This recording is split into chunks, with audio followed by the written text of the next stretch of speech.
Yo, welcome back to the channel. Kamusta sa inyong lahat? Okay, alright, let's be real. Wuthering Waves did not have the smoothest launch.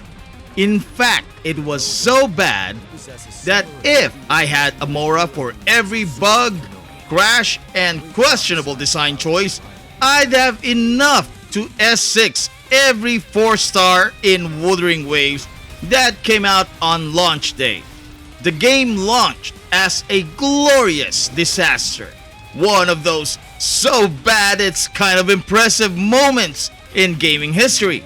But guess what? Some of us stayed through the drama, the outrage, the death spirals, the hate, the gacha revenue, and the dead game tweets.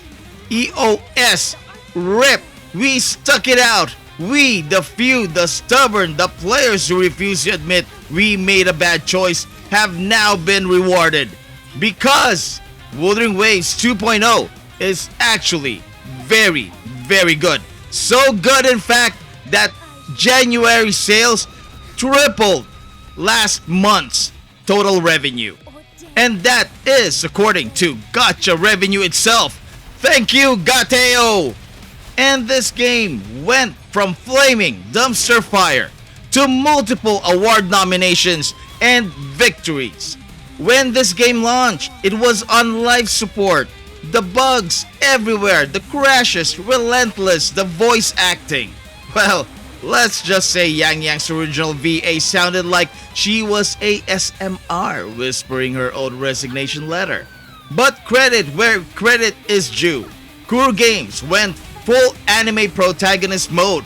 Instead of giving up, they gritted their teeth, screamed something about friendship and perseverance, and friggin' got to work.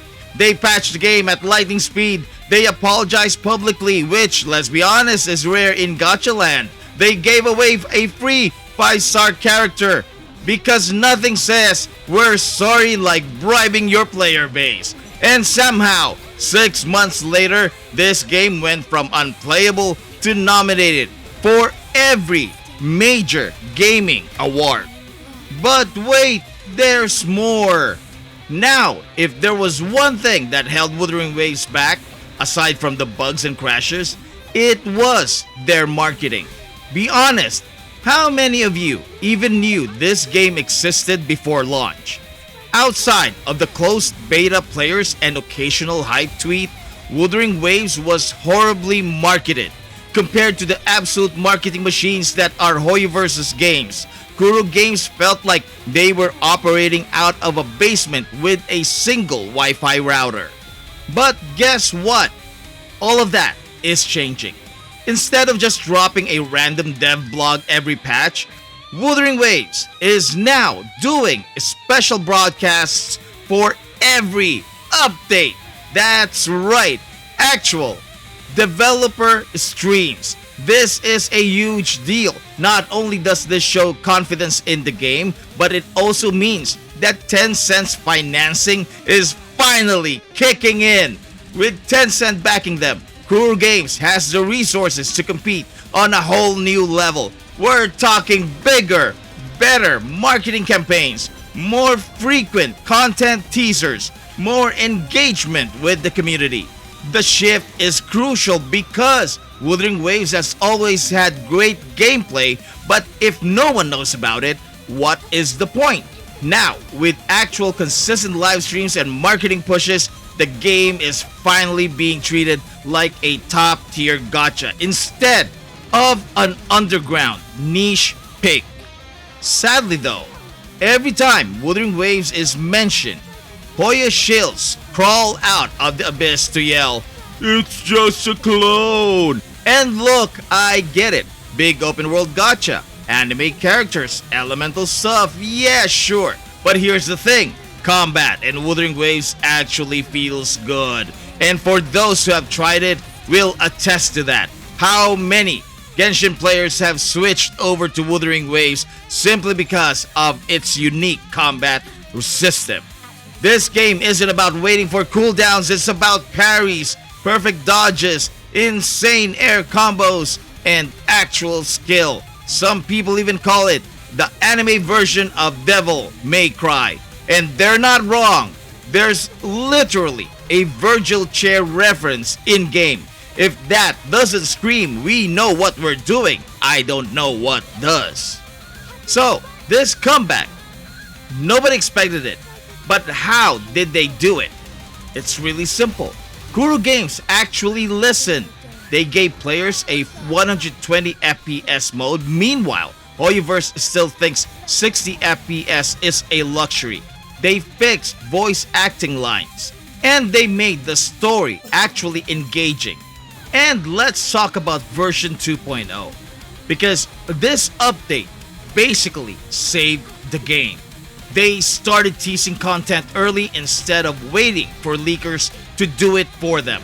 They gave Rina Sita an actual marketing push, proving they finally understand hype building. They made farming for new characters easier instead of locking everything behind pure RNG suffering. Although I must admit, there are still issues that needs to be resolved. But the blueprint for success is already there. And through all of this, players like me, content creators, diehard fans, and the occasional gacha addict stayed. Not because we were blind to the problems, but because we saw the potential. We lived through the dark days. This game is doomed takes. The absolute circus of a launch week. But now it feels good to be right. Players are coming back, content is thriving, even the revenue numbers are climbing. The game that should have been dead is actually friggin' alive. And for once, in this crazy gacha industry, it actually deserves it. So what now? Is Wuthering Waves the game to replace Genshin? Well, maybe not yet, but it's closer than ever. And with the version 2.1 livestream on February 7th, we might be entering a new phase. One where Wuthering Waves stops being that game people dunk on and starts being the one they're afraid of. Now, let's hear from you guys. Did you quit? Come back? Or stuck it out like a true believer? Drop a comment below. Let's roast our past selves together. And if you enjoyed this video and agree with my commentary, please hit the like button, subscribe to the channel, hit that notification bell, and join our Discord for more discussions about Wuthering Waves. Also, let me point out that on February 7th, we are going live with the version 2.1 watch party, and we want to see you there. So, that's it for this video. Thank you so much for joining me and watching this video. Maraming salamat po sa inyong lahat, and I'll see you in the next one. Goodbye!